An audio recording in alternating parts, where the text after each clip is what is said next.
I'd like to present Susannah Tawse, Allyson Schilkie, and Angela Flaman, and they'll be facilitating the workshop today. Thanks. Thank you, Maddie. Thank you, Maddie. It's wonderful to see you all here. I'm really excited for the conversation, and it's been wonderful to be here from the yesterday and today and hearing everything that's going on. So my name's Susannah Tawse, and I'm with Mentorability Alberta, who is part of Mentorability Canada. And we are going to start with a little bit of a poll with some Slido, just to find out a little bit of information about yourselves. So if we could switch over to the Slido, please. I'll quickly speak to the function of Slido here if it's a new platform for you, but you're welcome to pull out any smart devices and scan the QR code and to join this group here where the hashtag prompt is, you'll type in eco impact.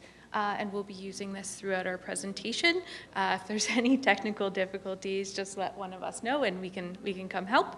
But hopefully this encourages more engagement and meaningful conversation. All right, if we could go back to the slides, please. All right, here we go. Okay, so on your Slido, there should be a question in terms of they're asking what industry are you from? So you can add in that information. Hands up if this is working for you. I think we're on a different slide. Oh, there we go. Never mind. This is here. We're going to jump right in. Okay, that's awesome. So we've got about...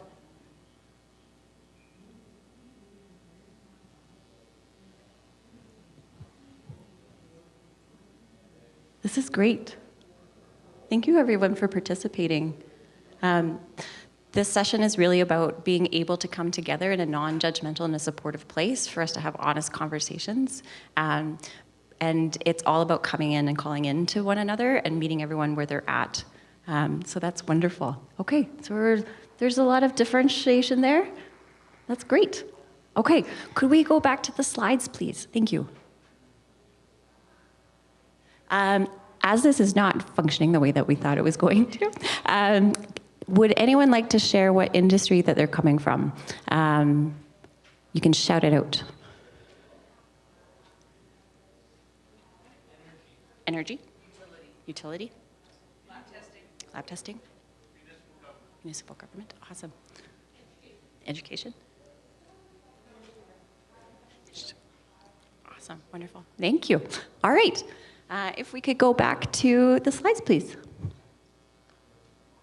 Okay, so our session today, Empowering Disabled Professionals in the Workplace. There's something here that you might notice in the title at the end of our session in terms of another way that you can empower the people that you're working with. This presentation and this session was a 2.5-week let's come together with different organizations and service providers to provide this and curate this specifically for the sector. Sorry. So myself, as I said, my name is Susannah Tawse, pronouns she and her. We're joined by Allyson. How do you pronounce your last name? Schilkie, thank you. Again, pronouns she and her, and also Angela Flaman from Alberta Employment First Network. You'll have the ability to meet these wonderful people during the presentation as well and get to know us. We also have with us supported employment service providers here in the room with you. Their images are up here on the screen, and this is the opportunity for you to start to build relationships, ask some questions, and have some personalized supports for you. This is only a very small drop in the bucket in terms of what's available, and we'll touch on that later in the presentation. So why are we here? Last year, we were invited by Eco Canada to be part of a strategy planning around attracting and retaining diverse talent for the ecosystem. Since then, we've been working together with this as well. And in the research that Eco Canada has been doing is that there really is they've identified that there's a gap of awareness and understanding between employers and employees. When we talk about disability, it's a very nuanced, multi-layered place, and we all come to it in different experiences. We really want to be able to give you some practical tools and resources, support networks, and really show you what the benefits are. The session that was before lunch that was talking about, like, it's not just about doing the good thing, it's also good for business, and it's helping you with that labor market. So today, we're going to start by setting everyone up for success. This is something that we can do in creating inclusive conversations, including inclusive workspaces. We're going to do a little activity around disability because, again, very nuanced. We all have different experiences. So this allows us to explore this together in a very supportive way. Labor market and demographics, we're just going to touch on that to look at with Eco-Canada, the country, as well as the disability. And then we're going to dive into challenges and barriers, accommodations, and the resources, and have those round tables so that you can work through what's happening in your organizations. I'm going to hand it over to Allyson. So what's important for us as supported employment service providers is making sure that not only the spaces that we're working in, but also presenting in are safe and inclusive. And so it's important for us to allow choice in our presentation. So throughout this presentation, we recognize it's 3 hours and our bodies all have different needs. So please feel free to sit, stand, walk around the perimeter. We all have different ways of focusing and processing information, so please use the tools that you have available to you. Taking breaks are certainly welcome. We will have a few scheduled breaks, but again, listen to our bodies and our brains. You're welcome to be active in these conversations. Again, we have Slido if public speaking provides any challenges, or we also welcome vocal responses. I don't know that we included name tags, but some of us may, well, I guess we all have name tags. We also encourage or welcome pronouns. And then, of course, our lovely service providers here today have all brought quite a few resources on the table. Feel free to explore those. I believe all of our organizations will have our logo on it, so if you have specific questions about those resources, just connect with us.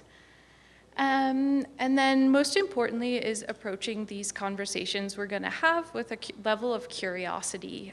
So we recognize and emphasize that learning about disability and inclusive workplaces is a journey. It's not a specific destination, and will likely speak to us even as service providers and professionals in the workplace that we are still learning, and we do make mistakes, and that is okay. So we are just going to approach today's conversations with curiosity.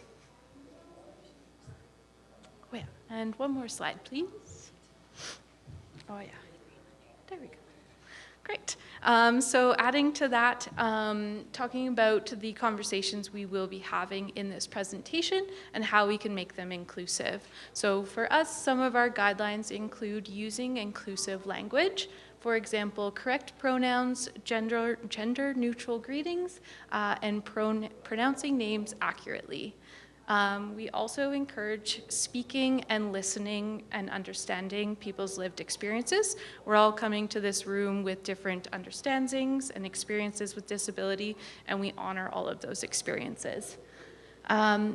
And holding space for listening, empathy, and reflection. Some of these questions are going to ask for a certain level of engagement, and we recognize that this can be difficult for some, and so let's just continue to hold space for those that may pass on participating. That's perfectly okay. Recognizing, again, different stages of awareness. So again, we're all on this journey together, and we appreciate you all being in this room and your presence so that we can start these conversations. And similarly, we're acknowledging the discomfort. We do explore, again, topics that may touch on our lived experience or bring certain emotions to us, and that feeling is welcome, and it will be safe in this space, because I feel like we're all here to make that commitment to each other. Thank you, Allyson. Wonderful. Any questions or comments at the moment from what we've just heard?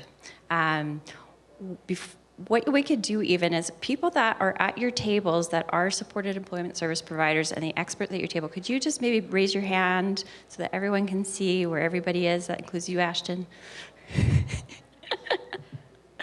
Awesome, wonderful. So you have supports all around you. To begin, we really want to create an environment and bringing people together and finding out what we have in common. So we're going to do a little icebreaker at everybody's table. If you find that you're at your table on your own and you want to join another, this is a wonderful opportunity to do so. If you feel more comfortable being in a smaller number, that's understandable too. So we're going to ask that to the facilitators at the table. We're going to take a few minutes for you to look at what are 5 things that you have in common.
Many things. I'm trying to remember where the time is that you sent. It was in one of the group chats, and then I'm like, oh my gosh, there's so many group chats. Yeah.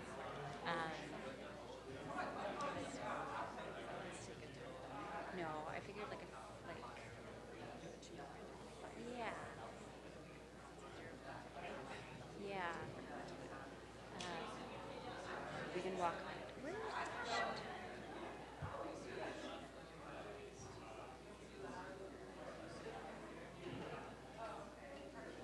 Yeah, so we're already like half an hour in, so yeah. 2 minutes.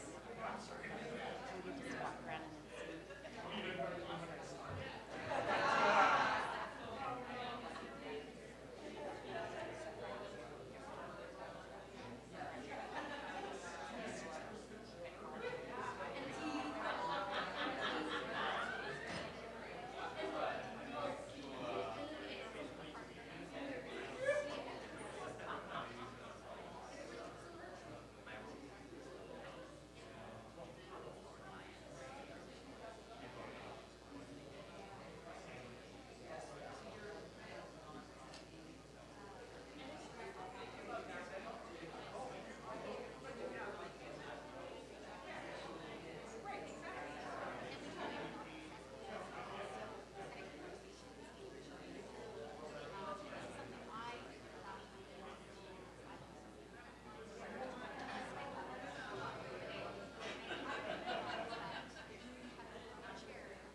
Okay, I'm going to pause for a moment and just hands up if you were able to come together as your group and find 5 things that you have in common. Wow. Who would have liked more time? Who would have said, you know what, we could have done this in 3? All of these answers are totally awesome because that's the continuum we're all on, right? Wonderful. Does anyone want to share one thing that your table has in common?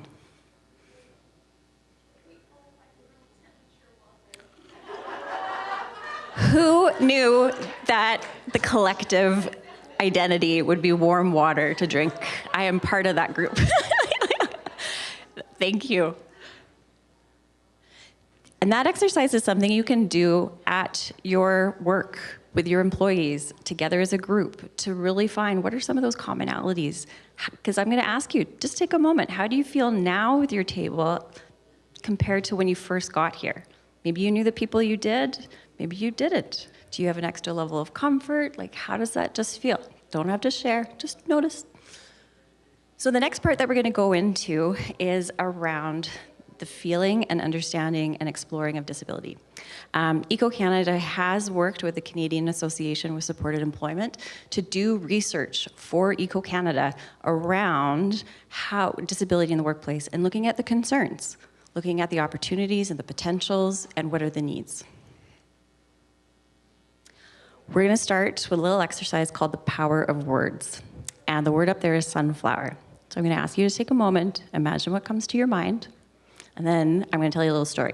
My husband and I bought our house 20 odd years ago. We wanted to redo the kitchen. We're like, sunflower yellow is going to be the best color to paint the kitchen. And we're like, yes, we agree. Oh my God, we're so good. And then we go to the paint store, we run and we get our paint chips, and then we come back, and then we went, oh, they're different. And we're like, this is going to be really hard.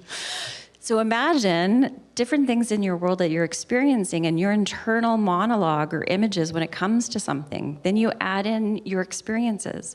Maybe I'm allergic to sunflower seeds, and anytime I see it, I'm like, maybe it reminds you of the best summer of your entire life. So there's lots of different things that are influencing how we experience the power of these words. So the next one is an opportunity just to take some time for yourself to hear and look at a word and just notice what comes up. No judgment. It's like kind of like a baseline. Disability. Take that moment. Notice what images might come to your mind. Maybe a memory. Notice how your body's feeling. Is it closing? Is it opening? Do you have butterflies? Do you have thoughts or reactions? So just take a moment with that. And wherever you are is perfect. So we're just going to take that as kind of an entry into where we are in this moment. And we're going to go back to your Slidos, which is going to be fun. So let me just take a look here. This is going to go next. We've already taken a look at this. Maybe do a little reflection just after that exercise. Oh, we've got people that are on the ball. Here we go. How much do you know about disability in your workplace?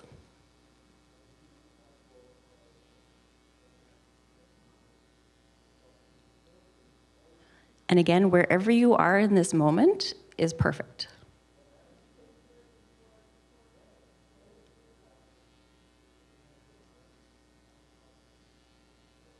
All right, this gives us a bit of a baseline. Next question.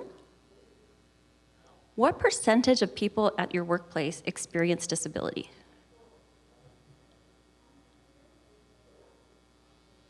And again, there's no like right or wrong, there's no like judgments at all. It's just curious, what do you think?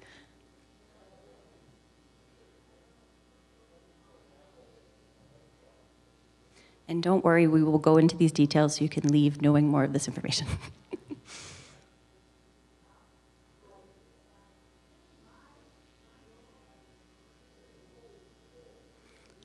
Wonderful. Okay, let's go to the next one. And a question to ask you, what strategies does your workplace have for inclusion? And as you're doing this, I'm going to be handing out some images to your table. And if you say, I have no idea. Say what? That is totally valid, and that's why we're here, because this is a learning opportunity. So whatever is there, if you have questions, thoughts, ideas, concerns, please feel free to share. We're going to be handing out some images for an activity that you're going to be doing next, facilitated by your service provider.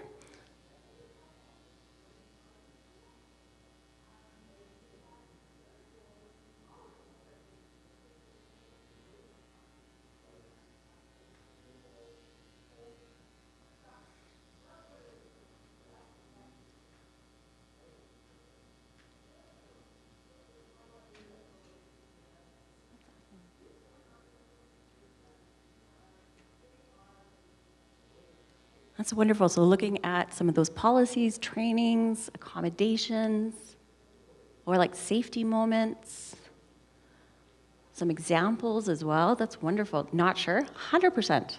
Do you know, I work in this industry and sometimes I don't know either. So that's okay. All right, just for the sake of time, we're going to move forward, but the Slido you can go and come back to, and we want to take this information and also share with you so that you have it afterwards too.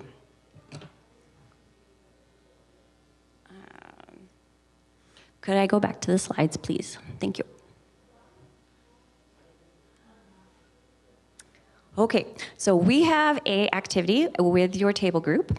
The idea is that there are some photographs on the table for you to work through with your table, and you have to decide what is a disability and what is not. So you're gonna make 2 piles. 1 pile, disability, 1 pile, non-disability. And when you're doing this, we want you to think out loud, no judgment, being like, well, I think I see something, but is that? Or, well, that's definitely, or no, I for sure don't see that. And remember, we're all here. I'm gonna even, I make mistakes all the time. I'm sure your supported service provider at the table will be very happy to share the time that they had an oops and ouch, which is what we call it in the industry.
already done.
All right. I hate to interrupt the wonderful conversation because I'm walking around and I'm just like, oh, this is so good.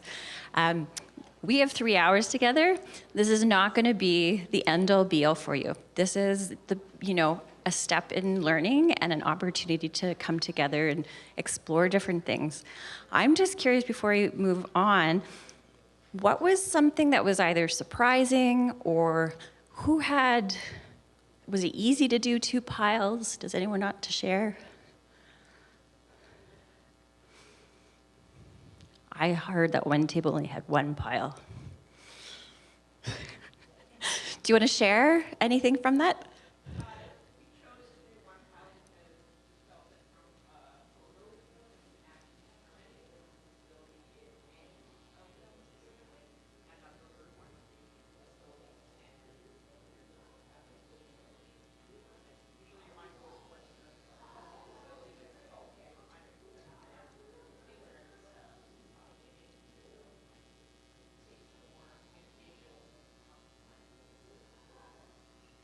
I see a lot of heads noddings as well.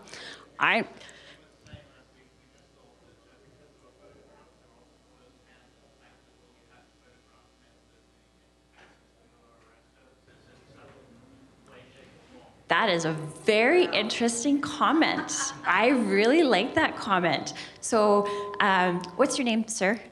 John. My name's Susannah. Nice to meet you. Thank you for that comment. This is very interesting. Based on evidence that I see and I'm experiencing, I'm making a decision on what this is. So they're first-hand photographs. I'm going to let you a little secret. I found these photographs on Canva in the free downloads. I curated them all over a couple of days, and I printed them out at Staples this morning. These are not people that we have any connection with whatsoever.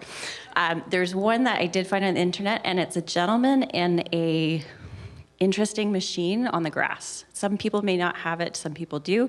That is actually an off-road wheelchair that is made for field work. So I know last year a big concern was around field work and the access for those things. I've even seen ones for hunting. So yeah, just so you know, there's lots of cool stuff out there. Was there anything surprising, or you don't even have to answer, just take a moment for yourselves. Was there anything surprising? Has your ideas or visuals of disability changed, been the same? Are there certain reactions when you saw certain images to be like, ooh, and all of this is okay, because this is our lived experience? Or even if there was images you were like, I would never have thought of that, or those things. So just take a moment and have that. So, as we were just talking about, there's a lot of variety here, and it is a continuum. We're going to go into this a little bit more. So, when we're looking at labor market and demographics, we all know that the ecosystem is all across Canada in all industries and all occupations. It is growing, and there's a high demand and need. It's also a good chunk of the population. I didn't know about Eco-Canada until last year when I got invited to come to the conference. I had no idea you guys existed. And then I was like, oh my gosh, you guys are so cool. So now let's look at our population. 27% of Canadians in 2022 in the stats reported to have at least one disability. Now those are people that have reported. So that's just over 1 in 4.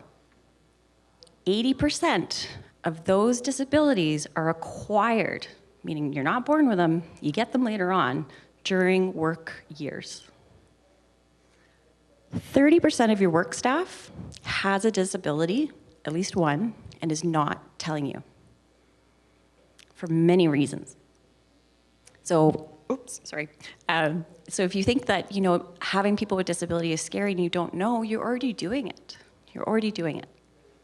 And then 80% of disabilities are invisible. So just as with this kind of activity, it's one of those ones to really think about. Again, wonderful eco, needing to double our workspace. A lot of that's from retirements and then also the growth. Here's a little bit in terms of like the labor market in Canada. So 1 in 3 Canadian organizations are experiencing labor shortage and saying that they can't find the talent. And then, just as the session before was talking about, is that 67% of people, when they're looking for a job, they are examining organizations for their inclusion practices, and they're looking for those. And then 70% are going to be millennials and Gen Zs and more. I know Eco-Canada is looking to really focus their hiring on retention and attraction with Gen Z and women. With Gen Z and women, they're actually one of the populations in Canada with a higher amount of disability. This is just here also for our supported employment service providers, because we need to learn from you. We are here to serve you, and if we don't understand your needs, we can't be of the best service.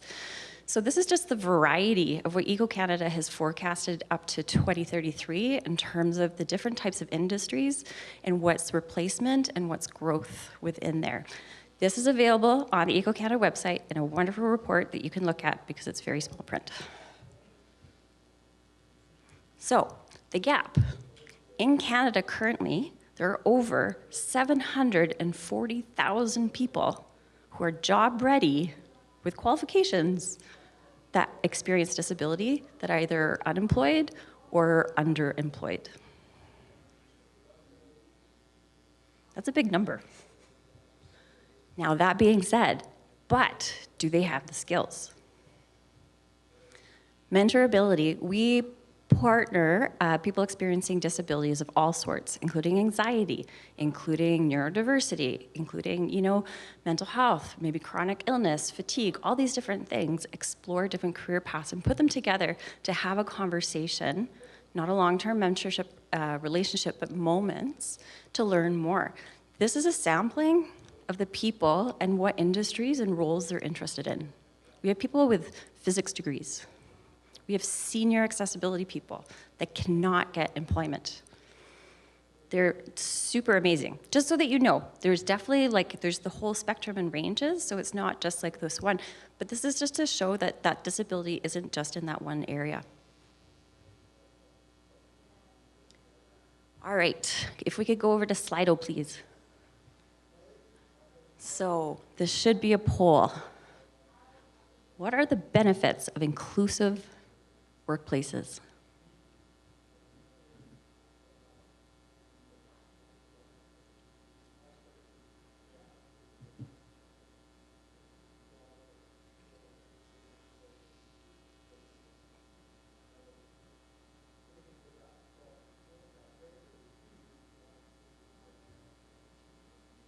Awesome. And if I don't know, it's also a totally valid answer.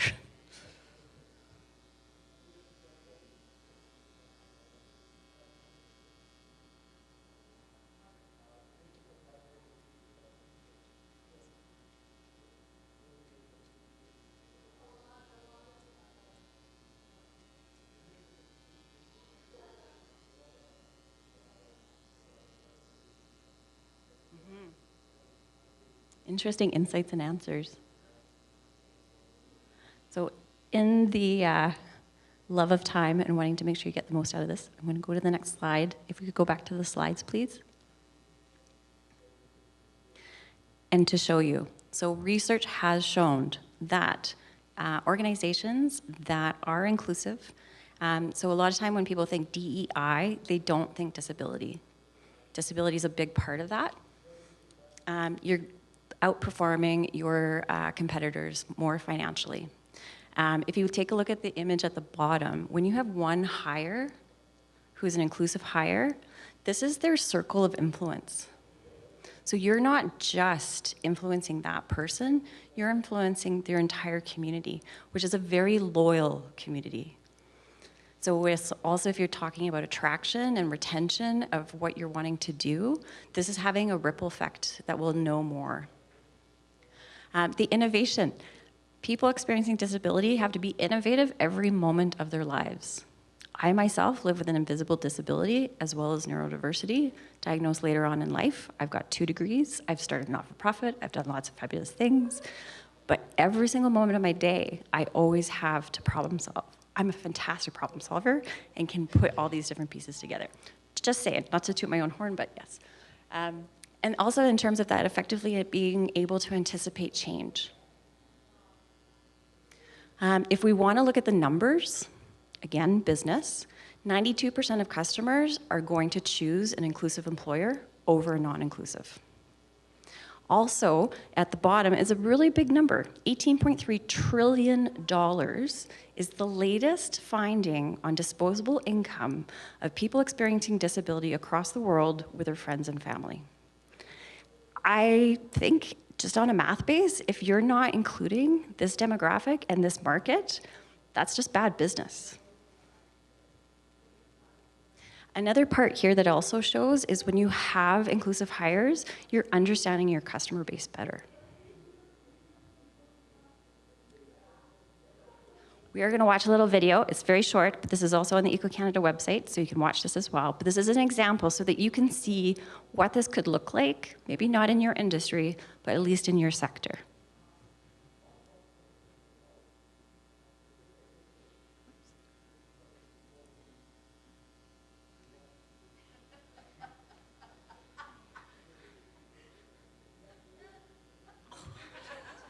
It's coming. And that's the thing, is like being able to make mistakes and try, it's really important.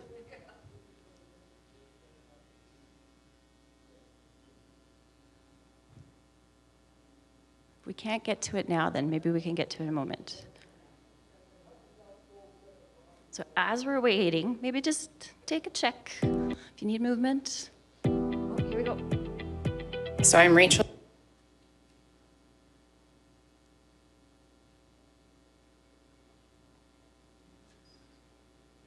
And thank you very much to our sound and audio and tech people. Really appreciate everything you do. Giordano. I'm our Director of Total Rewards and Talent Programs within our People and Culture team. We have a really thorough and people-focused accommodation program, and we work collaboratively with our leaders and with the individual employee to discuss their functional abilities as well as the role requirements so that we can come up with a really comprehensive plan to address their needs and make sure that they continue to be successful in their role. My name is Deanna Paul, and I'm environmental technology.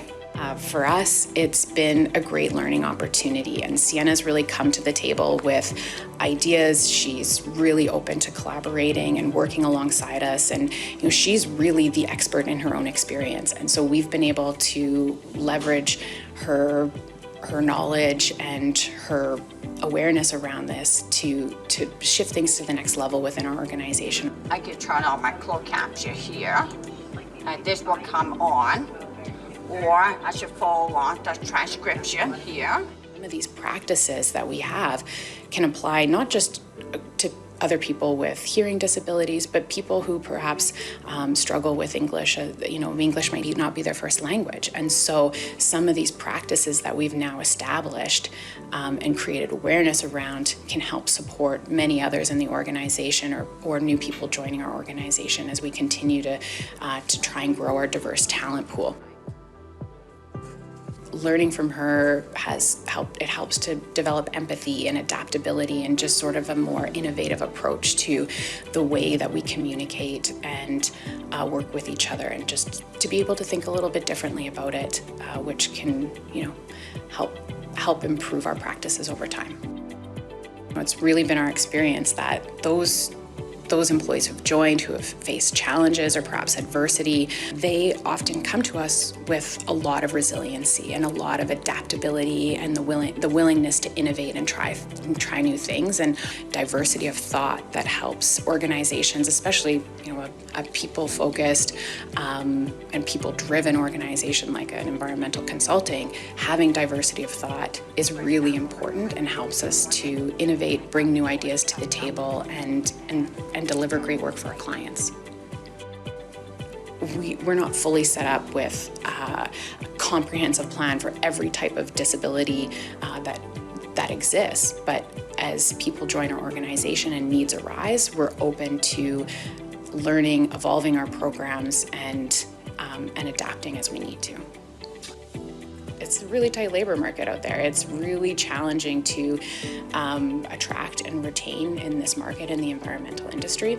I think by having and fostering a culture where people feel supported and accommodated, that can go a long way to help us retain employees and make sure that they're happy in their role and know that they've got a company behind them that wants to see them succeed.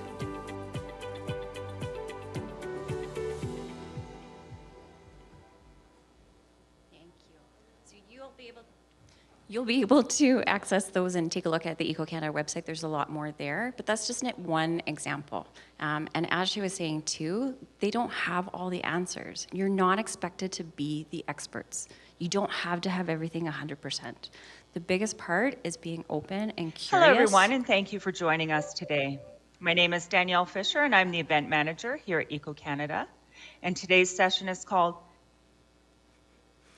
There we go. That was our unexpected, friendly neighborhood person saying hello. So at this moment, if we could go back to the slides, please.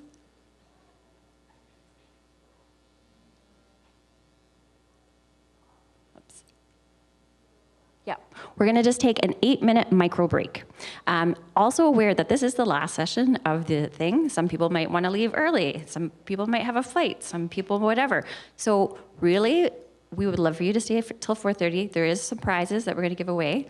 After the session, or after the micro break, we're going to go into challenges and barriers and do table work as well as accommodations, and then also look at what your needs are to be able to work through things. So thank you. You've got 8 minutes to do what you need to do, and then come on back. Again, really want to say thank you for being here. I know it's the end of the conference and that you've done a lot and processed a lot and absorbed a lot.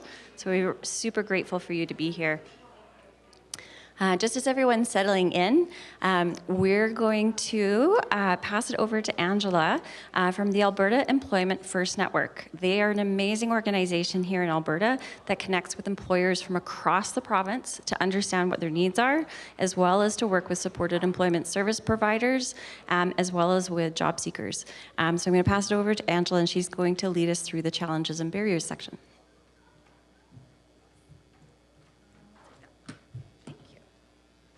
Thank you. Good afternoon, everyone.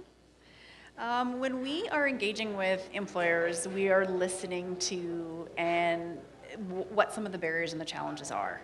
And what we've heard, and we've also looked into the research, and what we've heard is a study from Deloitte is 62% of Canadian CEOs have stated that there is a talent shortage that is impacting businesses and growth. Canadian companies report that they are unsure of how to reach this talent pool, and that there's a lack of understanding that can lead companies to the hiring processes and the systems that we currently have within our organizations create barriers and people to self-disqualify in the application process. So we're missing out on that talent. There's fear and reluctance to hire people with disabilities, as companies are saying, we don't know where to start. How do we do this? How do we go about that? And what supports and resources are out there? And we're afraid to get it wrong. There's concerns about the abilities of people with disabilities. Can they perform the job duties? What's the additional time that it takes to onboard and to train? There's the financial costs, about the cost accommodations. And the accommodations, there's a variety of them that often are no cost at all. There's concerns about hiring workers. There we go. Everybody awake? And then there's concerns about the safety of hiring people with disabilities, depending on the environments, if we're out on the site, if we're in the offices, and what does that actually look like. And then companies are stating that they lack the opportunities or where to find resources to bring in, to build that capacity within their organizations. And like it was stated earlier, that 30% of your current workforce are people with disabilities and that are not disclosing. So you are already doing the work. There we go. Some of the myths and things that we often hear and we have really good conversations about is, again, coming back to that people with disabilities are unable to perform their duties and productivity will decrease. There's no evidence that supports this misconception. On the contrary, employees with disabilities are just as productive as their peers, and when given the proper training and support and accommodations, they can thrive. Many people with disabilities bring unique skills and perspectives to the table, which can enhance the company's overall performance. And employers have found that employees with disabilities are hardworking and really bring innovative solutions to the organizations. We had conversations yesterday in one of the sessions about mentorship. And mentorship plays a key role in organizations, whether they're formal or informal, with building up that skill set amongst your current employees and also attracting with new employees. Employees and employers to learn about disabilities and having that training to come into organizations really takes away that fear of the unknown and really allows for conversations to happen. And then when we go into looking at more of those hiring strategies and those policies and what does that look like. Another is hiring, people with disabilities is going to hurt our bottom line. And as it was spoken to earlier, that employees with disabilities are actually tapping into skills that are often overlooked, that enhance your organization, and that customers are looking to support companies that are inclusive. And that really increases your customer loyalty. These were the top three that came from the eco sector of concerns that came about with hiring disabilities and what does this look like within our sector. So concerns about safety, that employees may have higher safety incident rates and may require more time off or be on medical leave. Employees with disabilities actually have equal or higher safety records. With proper training, planning, accommodations, risks can easily be mitigated or avoided. And studies have shown that employees with disabilities take less time off work than their non-disabled peers. And furthermore, they are committed to their jobs and have a lower incident report and lower turnover rates. Employees with disabilities provide different perspectives that can actually make your workplaces safer for all employees. Then we talked about performance a little bit before, but with the accommodations. The financial cost is often, especially when we're talking about small to medium-sized businesses, what is the financial cost? What is this going to cost us? And is this a barrier? 59% of people with disabilities that are hired, there's no additional costs. And that usually it's a one-time of less than $500. So when we look at ergonomic assessments, if your companies are already doing this, can be adjusting, we had conversations earlier before lunch, there was a conversation talking about your Teams and Zoom meetings, closed captioning, setting those settings for your company so that closed captioning is always on is a great place to start. And providing flexible workplace schedules. And I think that that's a key piece in those accommodations. Oh, I think there's a question. Yeah. Do we want to get the mic? I just want to make sure everybody can hear. Thank you. Thank you. I was just curious about insurance companies. Are they accommodating to workplaces that employ people with disabilities, particularly if, there's a deterioration in the health of that employee? If there's a known issue before they're employed and then they deteriorate, is there going to be an insurance implications to that? Mm-hmm. Great question. And also, with extended health. Mm-hmm. Great question. Allyson, did you want to? Yeah? So out of context, although I work for Sunni Foundation now, I've actually worked for 2 major insurance companies previous to this for long-term disability. So there's definitely some contractual requirements that unfortunately people are not as covered. But from a most part, I'd like to say, especially now that I'm out of it, I can still speak to them. They are quite open-minded and inclusive. And one of the great things, I'll give them a shout out, Sun Life, is they're actually hiring mental health professionals to come in and create a more inclusive space because, yeah, sometimes our adjudicators are, you know, black and white, is somebody disabled or not, and we don't get that context, and that's really being challenged in the insurance industry. So it is something that's definitely room for improvement, but we are getting a little better.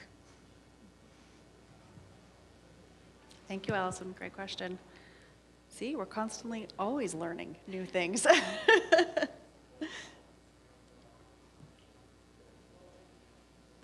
is a little bit from the employees, from that companies have reported some of the feedback from employees working within and some of the barriers that are currently existing within the workplace today. And we talk about accommodations versus universal design. So accommodations they meet the individual's needs. So flexible deadlines or noise canceling headphones are just some examples. And then when we talk about the universal design, it's just being proactively designing environments and policies that work for all of our employees without requiring any special requests. Again, some of the examples are ergonomic assessments, chairs, setting up your workstation, keyboards, mouses. Those are ways that people can, make accommodations within their organizations. Also with your boardroom, if you do have somebody that uses a mobility device, taking away some of those boardroom chairs so that individual can just roll on in and be part of the meetings easily. Inclusive communication, ensuring that clear, direct, multimodal communication is happening, that's written, that's visual, that's verbal, to support different processing styles. And things that, again, we talk about agendas in advance of meetings, providing interview questions before, also letting candidates know what is the room environment going to look like. There's going to be a panel. We're going to have 3 people that are going to be doing the interview process. This is what the room is going to look like, so giving some of that context to be more inclusive. Attitudinal barriers, so training. Training is a big piece, and a lot of employers are saying, how do we access this training? Who do we bring in? And again, we've got connections within the room, reach out to Alberta Employment First Network. We've got different networks that are across the province and across the country, and really looking at how do we hire for strength and competency based? And what does that look like? And really recognizing and leveraging individuals' strengths. The flexibility in allowing the autonomy in work schedules and task management, and then collaborative styles, and to prevent burnout. Yeah, I'll let Susannah explain. Thanks, Angela. And thank you for that question. This next section is exactly what that question is going to lead into, which is wonderful. This is an opportunity for you at your tables to really think about what we've just been talking about, and in your organizations, in your experiences, what are some of these barriers? What are some of these questions? So for instance, the insurance part, I didn't know all of that. That's why we were all learning together, and that's why we're much better when we come together too. So what are some of those barriers? What are some of those barriers that your workplace is experiencing? The facilitators at your table have a guideline with some kind of prompting questions to think about. You can put this on in your Slido so that you can share what you're finding. Feel free to do this if you don't feel comfortable, that's fine too. But this is an opportunity that you can kind of dive in there so that we can also learn what are those struggles that you're having and what are those questions. All questions are good questions. My math teacher in high school would always say the silly question is the one that you don't ask, because everyone else has it in their head as well. So I can share from my lived experience, even though I'm working for an organization that supports people with disabilities, I'm not 100% aware all the time of how I can ask for accommodations. So that's an organization like this. What's really important in our organization is that there is a culture and there is an understanding that we can ask someone or be curious about that. So that's something that's been cultivated within that organization. So again, not expecting you to be experts at all. That's why we're here for you, so that we can be that touch point for those questions in real time when you're wondering these things. So yes. Yes. And Akini, at the table, there's a sheet around the challenges and barriers, and they're there. So when we're thinking about challenges and barriers, can we go back to the slides, please? So for instance, from an employer point of view, one of your barriers or challenges is like, I don't even know where to begin. This is so big, I have no idea. It might be, okay, so I think that there might be some accommodations, but I don't know, what do I do? Like, what is even an accommodation? It could be, where do I go for supports? You know, I work with an organization, I want to do this, but my boss isn't supportive, you know, or maybe it's that I am unsure of how to say something to someone. All of those things could be barriers and challenges. And again, coming back to the eco concerns, maybe it is, well, I'd love to be an inclusive employer, but I'm sorry, it's just not possible, right? So think about some of those challenges, those roles that you're thinking of with engineering, maybe in the field. What are some of those barriers where we think, no way could someone with a disability do that? You know, think about that. Maybe even in terms of some of your barriers and challenges when you're doing job descriptions and that hiring process and the interview process. And then also looking at, from this, thinking about your physical space. We have a small office, there's 2 of us. We are just getting by the skin of our teeth. There is no way that I can make this inclusive. I'm sorry. That is a challenge and a barrier. We would love to hear from these so that after this section and going into accommodations, we can help support you work through some of these things. Not to say that you have to do anything, but this is just an opportunity also to hear from other employers and other people in the room, in the sector. What are your challenges? Does that help? And again, no silly questions, truly.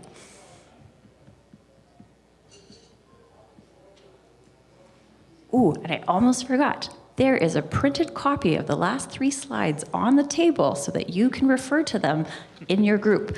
This is an example of an accommodation, a printed material.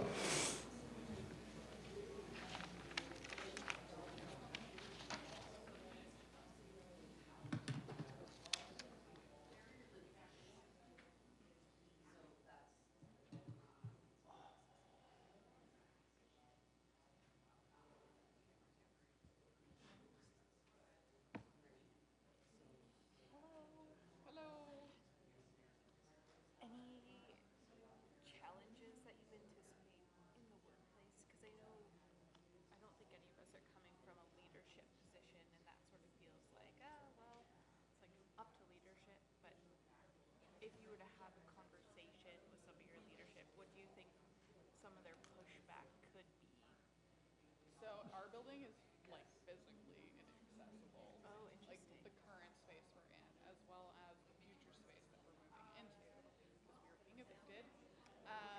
But we struggle to find basically a landlord because we already have very specific needs as a company of surrounding storage, because we have a lot of our own equipment that we need to store on site.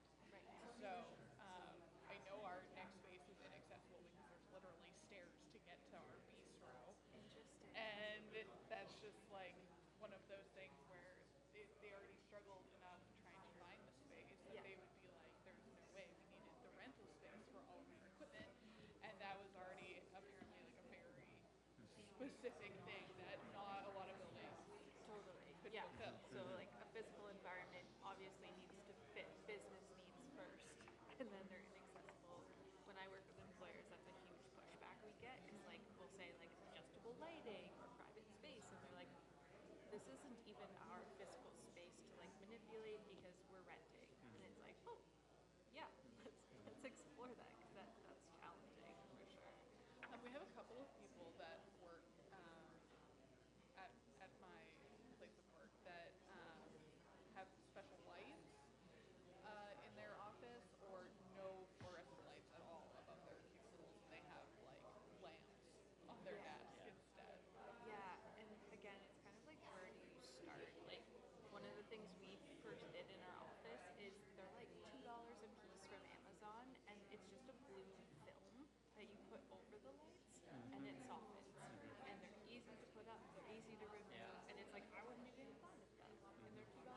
from Yeah. Amazon.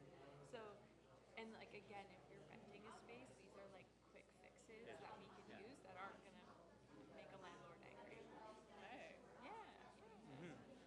That's right. Are there any other challenges that you think you'd get back from leadership? Accommodations is a big one. I feel like people are afraid to talk about accommodations. Then maybe let's just circle back to your next to the building. Yeah. So you told me that your company has a TI team and TI policy, TI committee. Yes. Then maybe hiring process is not inclusive to someone using wheelchair. Yes. Likely. But I mean, also there would be like workarounds, but it doesn't seem inclusive to be all like, hey, you gotta go use the bathroom on the first floor instead of the Right. floor you work on. Ah, That's, you know what I mean? That's yeah.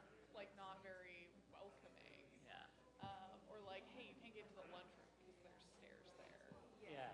So, which I find really interesting because like we work in a field where we go outside and people have injured themselves, and even like one of the guys that I work with, he injured himself at hockey and has been in a cast. But if he had to use crutches, he wouldn't be able to access the bistro either. Yeah. So it's kind of interesting that they chose space that has so much inaccessibility. Yeah, and that's a good point that sometimes we talk about not in this presentation, but disability isn't always permanent. No. It's exactly like you said, like there could be like I broke my arm, I got in a car accident, now I have like bad concussion stuff. Like disability is not linear. Yeah. It comes and goes, it impacts everyone at some point. And employers forget about that. That's right. 100%.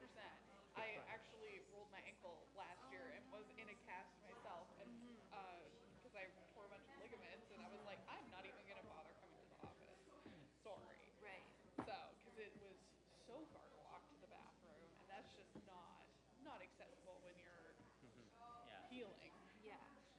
And even coming back to the lighting example, again, employers are often responding of like, well, I don't have anyone neurodivergent, why would we even talk to you? And it's like, okay, but if someone comes in with a debilitating migraine, the adjustable lights is helpful to them. Yeah. A migraine can be disabling. Yeah. It can send me home. So why wouldn't we implement supports that not only support folks with disabilities, but this helps everyone? Yeah. That's right. That's right. Yeah. Yeah. Even employers, they don't know, like autism, Yeah. ADHD, or invisible disabilities and disability. Yes, they don't know that. They don't know. They don't know that because we, like almost our entire team, we all recognize that Yeah. we are neurodivergent, and that's Yeah. why we work so well together. Exactly. Yeah. But there's no way that Yeah. they would be like, oh, it doesn't click Yeah. to them. Yeah. Yeah. Think about our company's training program, like not Gateway Association, but I'm a workplace inclusion strategist. So I usually have a meeting with the employers, and we usually support our participants find the job, even providing job retention support.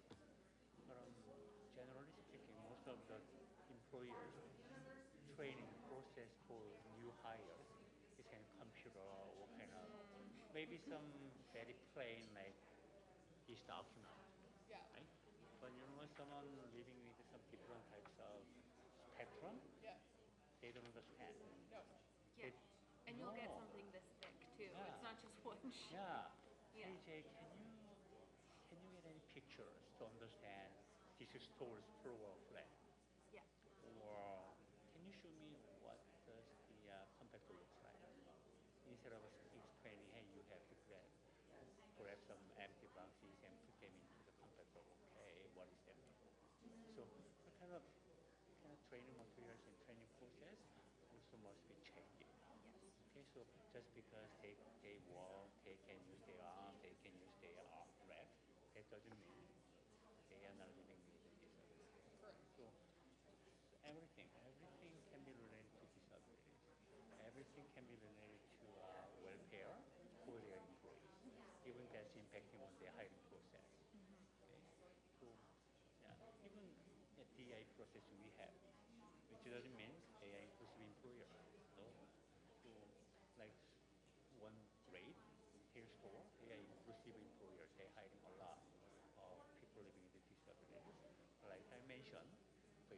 break room on the second floor. Yeah. And they don't have any elevators to go to the second floor. And is it accessible? No. Yeah, think about it. It's totally different. Yeah, the other thing that keeps coming up in my workplace is we put a lot of emphasis on culture, and often that requires out of work or during work hours social events. Not everyone needs or wants to participate in those. No, Or no, social no, no. looks, like socializing looks different for everyone. Really stressful to someone living in the job. They don't. Yeah. Yeah. Or they might, but in a very different way, Yeah, right? yes, different way. Yeah. Yeah. We had someone who felt like they were upsetting the office because they don't communicate well face to face. Oh, yeah. And so people right. would come and try to hang out with them, and they're like, "Can you just message me on Teams?" And it was offending people. Yeah, yeah. But it's like, this person doesn't want to disclose that they're That's on right, that that's they right. have autism. They don't have to. They are not required, right? Yeah. Yeah. And yet it's as simple as, oh yeah, I guess I could message them on Teams. Like, why wouldn't I? Yeah. We should list some example. Like one of our participants, he lives based on my experience with him. He didn't disclose everything, but he didn't have to. But based on my experience to support him, seems like he lives with high level of autism, very high level, because of his communication process and kind of interacting with people. So he got invited to the store, a store for the job interview, but he can't make eye contact. It's not the comfortable. And even his language is very different. Yes or no, but that doesn't mean he's not interested in the job. Even if he cannot make an eye contact, that doesn't mean he's not interested. He's just ignoring the manager. But someone, the hiring manager, who doesn't have any kind of knowledge or experience supporting or interacting with the people living with disabilities, autism, ADHD, they easily fall under misconception. Oh, this person is not interested in this job. Or maybe this person is ignoring me because he's not making eye contact and just answers yes or no. Okay. No, I don't want to hire him. That's not. He's very capable. He's graduated from high school. He's maybe moving forward with a kind of degree. He's very intelligent, but because of his kind of outward appearance, Yeah. misconception. Right? It's very, so sad, but that's happening here. Yes. Yes. Yeah, I've lost 2 interviews, or like I've had 2 successful interviews that have said like, we'd love to hire you, but you don't make eye contact. Oh, yeah. It's like, Really? Because we job seeker, not, we have been through all the interview process, right? We can do that. Yeah, sure, make eye contact, kind of the personal skills, that's okay. But people read kind of neurodivergent, but I'm guilty actually of advising our participants to do it. we all are. But Yeah, absolutely. Yeah, it's interesting because some of these things are such nuances. Another example I like to use, because working with the autism population, when we say hi, how are you, we don't realize that literal thinkers are going to be like, I'm just going to 5 minutes telling you exactly how I am and why. I've been interviewing folks and I'm like, what are you doing after this interview? Casual small talk, and they're like, I'm going to go to the bathroom because this is really stressful. And I was like, So much. yeah. and I'm like, that's fair because I asked a very literal question. Right. But I catch myself in these moments of like, oh. Yeah. Kind of thought process is quite different. All right. I hate to interrupt good conversations. I know that we could probably do a workshop on each of these sections all on their own. This is not the end of your opportunity to talk about this. We're just going to shift the lens a little bit more to provide some more context and information so that you can have deeper conversations around this as well. I'm just like, my heart's going like boom, boom, boom, just hearing all these conversations and questions and engagement. It's so wonderful, because we truly want to be of service to you. So if we could take a look at the next slide, we will come back to this. Just to kind of like touch to give a visual of what Angela was talking about around some of those myths and facts, this is what the research has actually shown.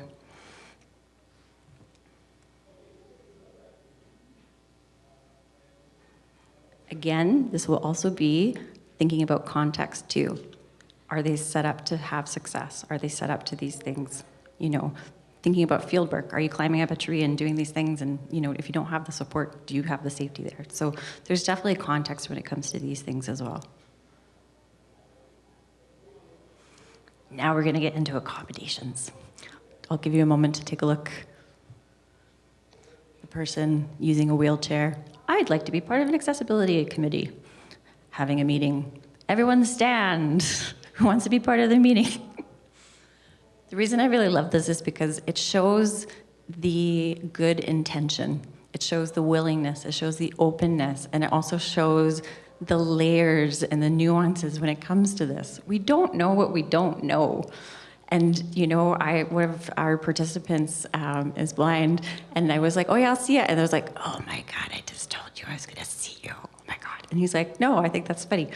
But it was based on our relationship. So again, it's like, it's building connections and community.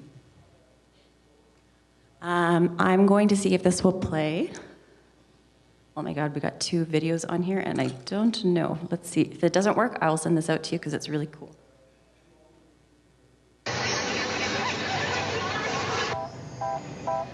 Hello, I'd like to open a bank account. One is the loneliest number that you'll ever do. 2 can be as bad as 1. It's the loneliest number since the number 1. Access for everyone when your world lights up. So I know that wasn't the greatest to be able to see that, and I apologize. We will send that out as well with the links. But the concept is, imagine the world that wasn't designed for able-bodied people, and imagine the world was designed for people experiencing disabilities and what that juxtaposition would be like. So it was just kind of like let's kind of shake our brains up here as we get into accommodation. This is a question up here that I'm gonna get you to think about. What is the most common accommodation? Don't have to answer right now, but just think about it as we move into our next activity. So at your tables, you are going to be doing a deeper dive into accommodations. Your facilitators have a guide.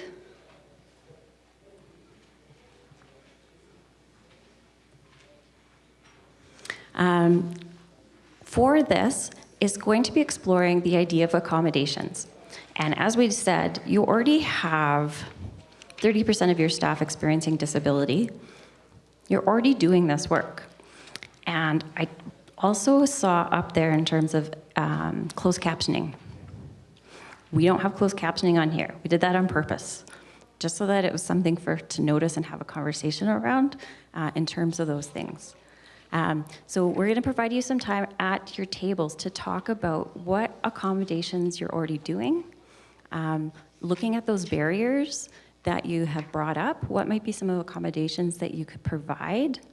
You can also look at the images on the tables. So if that was your employee, what are some of the things that you could do to support those individuals?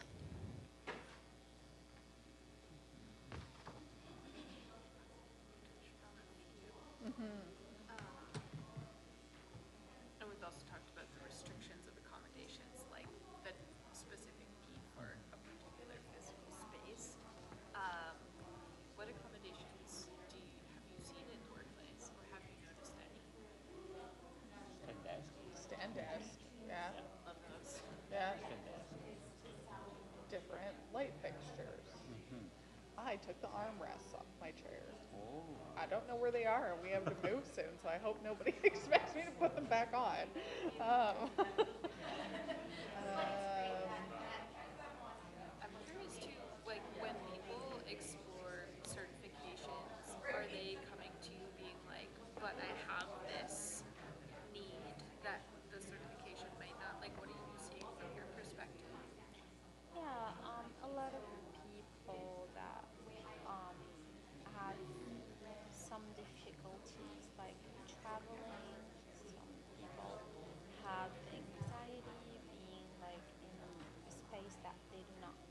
organized. Many people request translation because they don't know that we offer certification in the exam in French as well. So yeah, but we try to accommodate as much as possible. I mean, we could try more, but unfortunately we can't have an exam be passed online. So yeah, but we try to like be more open to suggestions as well. Yeah, you make a great point about language, and that's something that we're sort of shifting because often when we think about disability, we think of it like a doctor has diagnosed something, like it's medical, and we're shifting away to that. We're trying to more of a social model, which means like, yes, the person has physical limitations, but it's the environment they're in that is causing the disability. You know, like, yes, there's a person in a wheelchair, but being in a building that has so many stairs is the disabling factor. Yeah. Language, like a lot of people think that's not a disability, and maybe it's not, but it's disabling to not have services in a variety of languages, to not have closed captioning. So yeah, it's interesting to sort of to explore from that perspective and hear that as well. And work more, kind of remote or office. Right now, State Association is very flexible for the work more. If you don't have, if they really want to get to the office, sure, you can come. If you want to work from home, go ahead. And you can flexible working hours. You don't have to work from 9 to 5. And of course, there should be some standards. Yeah, 8:30 or 9 to 5 or 8:30 to 4:30, but doesn't have to stick to it. Right? So as long as you can get your job done, as long as you can meet your prior to participant, go for it. And flexibility. Yeah. And the accommodation. Well, funny thing is that, you know what? I'm sorry, I just get sidetracked. So when I mentioned this accommodation to a meeting that I attended, oh, hotel. No, I'm talking about accommodation to Language, right? Yeah. When I had a meeting with the non-profit organization in Canmore supporting homeless. There are so many homeless in Canmore and Bam. So one of the kind of she's the executive director for the non-profit organization. And I brought up this accommodation, then how could you find one of the kind of hotels or any kind of house to accommodate our clients? What do you mean? You mentioned accommodations for our clients who live on the street. Oh no, that's not accommodation. Yeah, funny thing. Anyway. English. Yeah. One word means so many Yeah, different things. Yeah. Anyway, that happens. That's the kind of open, but depending on your perspective or depending on the expectation for the meeting. Yes. The context. Yeah. They have to read the context. Sometimes they do. Anyway. We were chatting with someone this week, and they were describing their experience. They need accommodations, they want accommodations, but especially in the interview phase, they feel like asking for accommodation is automatically like a flare, being like, well, I can find an equally qualified candidate that's not going to have all of these needs and asks, and so now it's like that's a barrier. Like people are afraid, like this signifies that I do have a disability, or I'm going to be needy, or and so it's like That's right. That's totally right. I already share with Lisa already, but one of my participants, she uses a wheelchair, but she has a great job experience at the social media. Actually, as a marketing coordinator, she has a bachelor degree, but she lives with cerebral palsy using wheelchair. On screening interview, she will be good because her communication skills are great. And based on the resume, compared educational background and job experience. But in-person interview is not. Or if she asks for some accommodation, or if she asks for, hey, do you have any accessibility to go up to the second floor? Why do you ask me? You can just go up to the second floor, or you can just, if you can find any elevator, of course we have an elevator, but it's pretty far from our office. Why do you ask me? I'm using a chair. Then, doesn't say anything, but one day after, she got several emails from HR team and hiring manager. We are going to reschedule this week. And then week after, just cancel. That happened several times. Of course, I know someone, like I mentioned, who hired remote job. She got the job. That's good, but she has been through so many struggles because of his disability. This society still, but you know the company just rejected or postponed her interview schedule. Their website to say, we are inclusive, we are diverse, we are equitable. But in reality, no. That's why, like, accommodations, it's easy to say, hey, we are providing accommodations for whatever you need. But really, they really provide that kind of accessibility or accommodation for someone who really want to have to get the job, or even after getting a job, to get the job done. Really? So that's my real life experience. To support our Unfortunate. And I feel like companies, much like you said, are going to say, like, we offer accommodations. But really what they mean is, like, we can offer 3 things. just this. Yeah. Like, we are pushing and advocating so hard that interviews, a good interview isn't a person who answers the question the fastest and, like, the most, like, succinctly. Why can't we offer interview questions in advance for people to think about answers and be thoughtful and meaningful? And people are like, well, why would we do that? Never do that. And it's like, why does an interview have to be how quickly you answer? It's not possible, right? Yeah. Again, like neurodivergent, we have to respect their pattern or information process. Even same questions, maybe someone with neurodivergent, they might process same information in a different way. So I have came across this posting on the LinkedIn. She posted several because she reached out to the neurodivergent and she shared her experience. One of the things she shared on the LinkedIn 3 days ago, actually as a neurodivergent person, actually I can answer, tell me about yourself to satisfy employer's intention because my software is different. Why should I say like my skill set is blah blah blah? Why should I say my job experience is this to associate it with the job person? Why should I do that? She doesn't understand. But am I unemployable? Employable. It's up to you. That's what I saw on the whole LinkedIn post.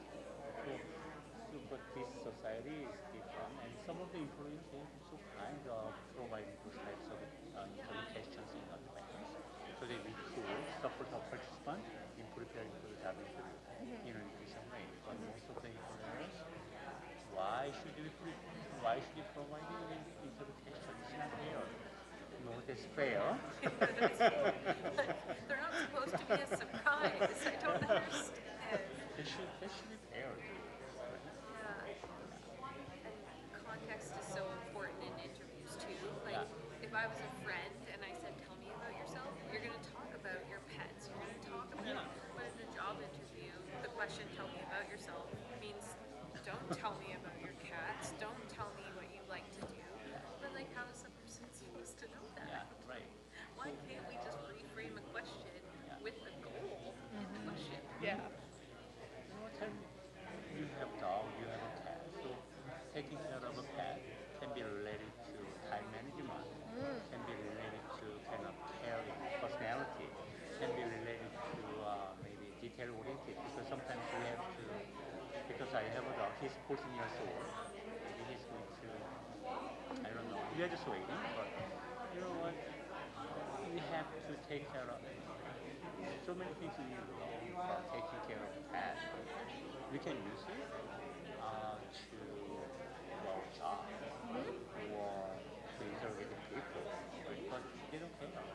Okay, you have a pet, that's you, okay, you're not like. So it's kind of, but the thing is that some of the employers, so they change their interview process. They don't ask so many questions, maybe three, not 10, 20 questions anymore. So generally speaking, still growing. Yeah, transferable skills are important. Oh, And yeah. I feel like if you wrote dog walking on your resume, and you were like, I own a dog, people would be like, don't care. But you're right, it shows so many different things. Ugh, lawyers. Yeah. So yeah, to be honest, I met just one employer during the job interview to support our participant. I usually, if we are allowed, we can be sitting in the interview with our participant. We can advocate for our participant if something happens. But the interviewer, I didn't expect it, but the interviewer asked only 2 questions. We prepare a lot. Yeah. But the interviewer asked only 2 questions. What's your hobby? And okay. And what are you going to do if you get hired here? That's it. So, and my participant answer was, I have a dog. I love my dog. I really want to take more with him all the time to enjoy my day and take a pleasure, blah, blah, blah. Oh, that's sometimes not it. The employer, the hiring manager, that's sometimes love it. Oh, we have a common thing. Maybe you and I work together pretty good. Okay. And the next question, what are you going to do after you get hired here? I want to be a great employee for you. That's it. You should hire. Just 2 questions. Yeah. No more. No more. No going through kind of a previous job experience. Not that many. Some employers. That's why the hiring process is very important. It's easy to overlook and just assume that the things we say everyone knows. Yeah, right. We had a participant who received a job and they were told that the dress code was casual dress. The person showed up in sweatpants and a tank top and was sent home. That's casual. That's casual. Exactly. What is casual? Like, tell me the parameters. Yeah. Of what Yeah. I can wear. We've also had folks told to dress up for interviews and they come in full tux with a top hat. And it's like, tell me. Yeah. Tell me what I'm supposed to do. Yeah. This isn't supposed to be a trick. Yeah. That's common questions from our participants to prepare for dress code. But they even have to get a job. Even we know it, but we shouldn't assume they know it. Yeah. Yeah. Even one of my participants the other day, like she was wearing hoodie for the job interview and wearing headphone set. I was shocked. Okay, that's okay.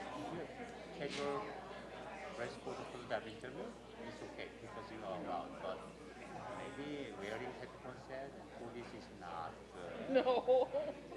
But But how would she know that? She didn't resist. Hey, this is casual for me.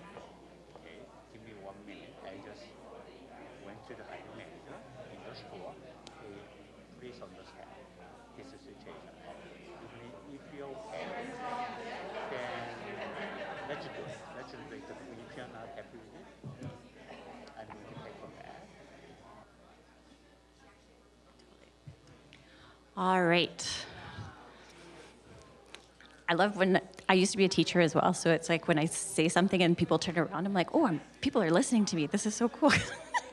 I know, I was like, if you hear me, tap your head. If you don't have to do this, but this is what we used to do. It's like, if you hear me, tap your elbow or your shoulders, and then you would do these things, and then eventually, anyways, yeah, teachers.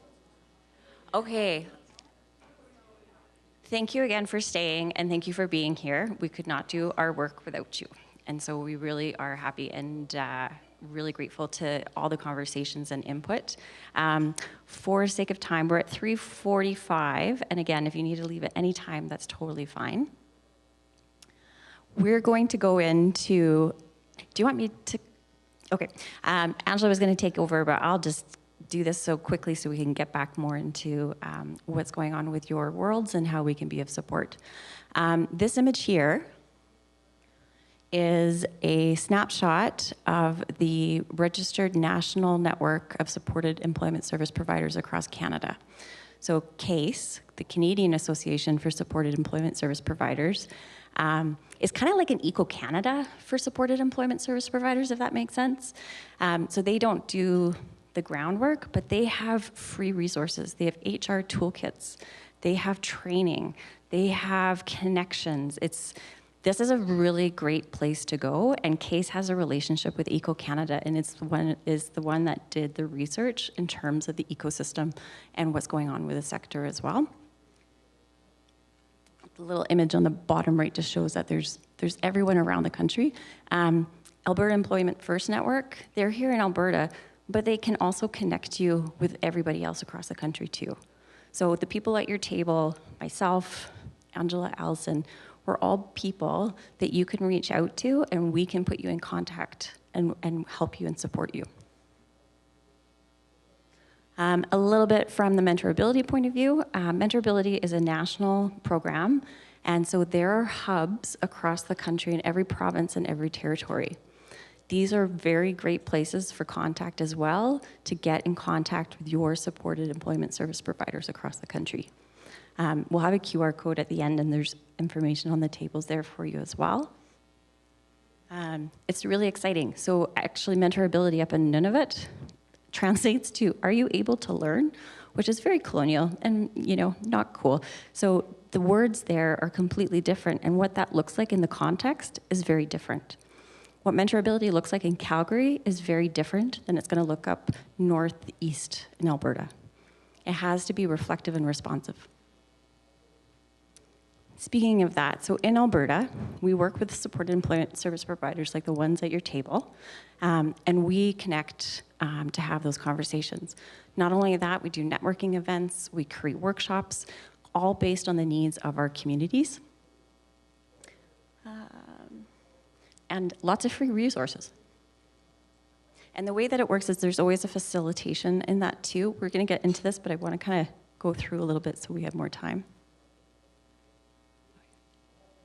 This is just a little video from CASE about what supported employment is.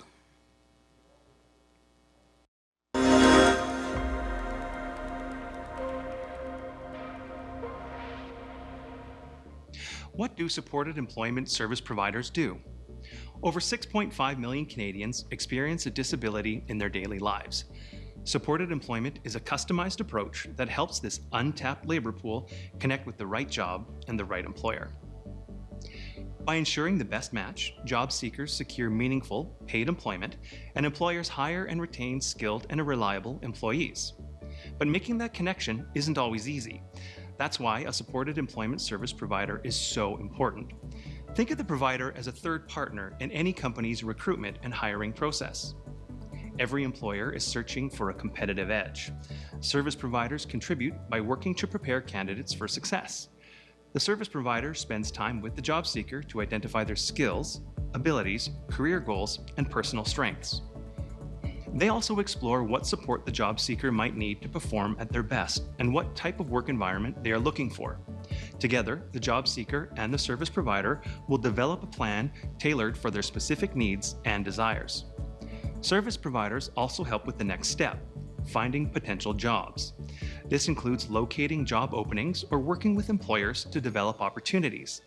They are trained to assist the job seeker with finding the fastest route to meaningful employment while offering respectful support that promotes independence. Service providers are also a great support for the employer, sharing information on possible job modifications, job design, or training. They provide resources and expertise on developing and maintaining an inclusive workplace. The role of the service provider will change as the new employee settles into their job, but community-supported employment service providers remain available to assist career advancement, address new training needs, and ensure long-term success for both the employee and the employer. Are you ready to embrace a more inclusive workplace? Visit our website for a list of supported employment providers in your area.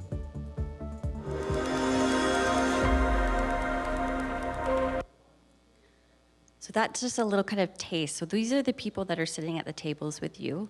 We're going to show one more video, and then we're going to go back to your tables so that you can explore how can supported employment support you, and what's available. What does that look like? How do you access it?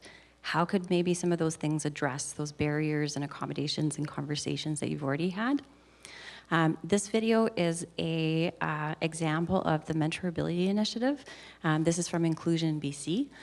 The great thing with us too is that because we're working with people from across the country, we have access to a great network, and we have employer partners as well. So Ernst & Young, Sun Life is actually a national partner. We also have regional partners as well as employer partners, and we love to support and promote our employers on our social networks, and also to be able to create resources and programming specific to your needs. So this is an example from the mentor and the mentee.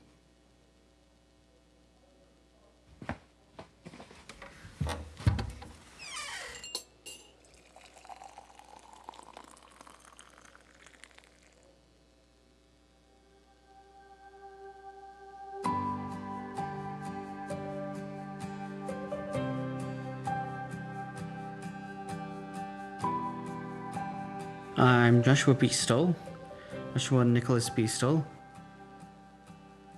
I live in a small town of 100,000, and it's really, hard to find opportunities here in Chilliwack.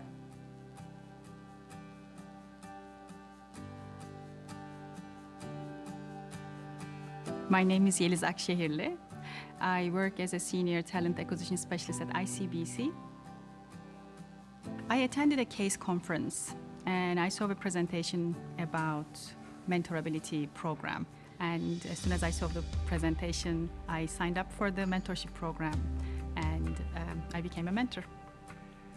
I tried my hand at a few jobs, which didn't exactly pan out, as they just weren't exactly right for me. And at first I didn't go to a disability counselor to get help because I was too stubborn to admit that I needed help. I was matched with Joshua because he specifically wanted to work at ICBC. Of course, I'm nervous. I really enjoyed connecting with Josh. He is a very determined and focused person. When you think of your career, what does it look like to you? Well, it's an office career in insurance. That's what I want. I basically would love to move out of my hometown, go to the big city, get a stable job, stable income, employment, really start my life.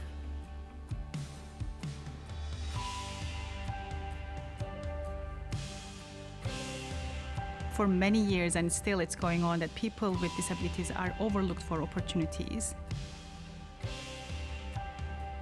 People like me with disabilities struggle in a workforce in a changing world.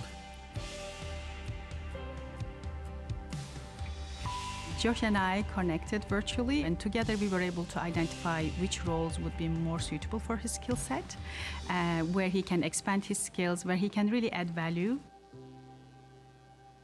The mentorability program has given me that foot in the door I need to get into insurance, because I've been wanting to become employed for a long time. It's not a choice anymore that you want to support or not to support.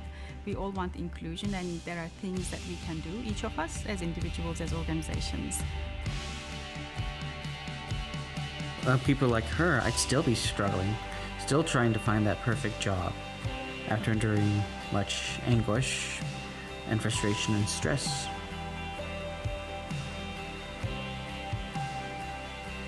I think that as individuals, as organizations, we can do more, and mentorability program is a great way to do it. I hope it's true what they say that life begins at 30.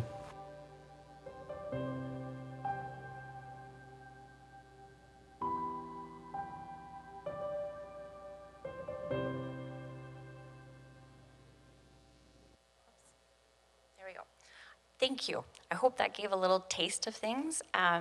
The mentorability program, there's no commitments and things. You can have a conversation. You can do it. You don't like it, you don't have to do it. If you like it, great.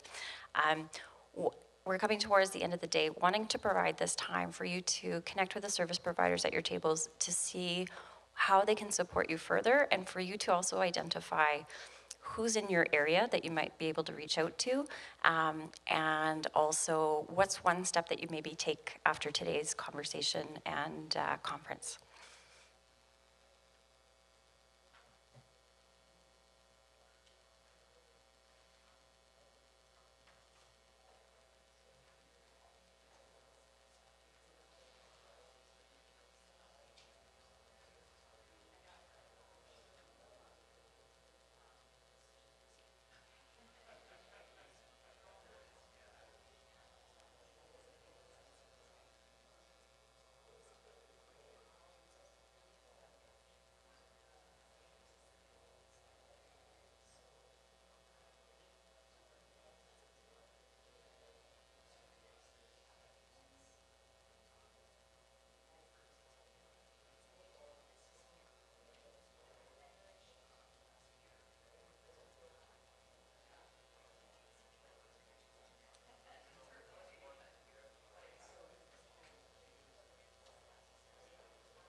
Okay, you got 12 minutes. You're welcome to stay as long as you like. You're also very welcome to leave. I'm just like, my heart is going pitter patter, and I'm very grateful to all of you. I hope that you found meaning and meaningful connections, and that you've built up your skills and understanding and connections and where you can go. And you can always reach out. And remember, wherever you are right now is perfect, and we're all taking steps in the right direction. So thank you.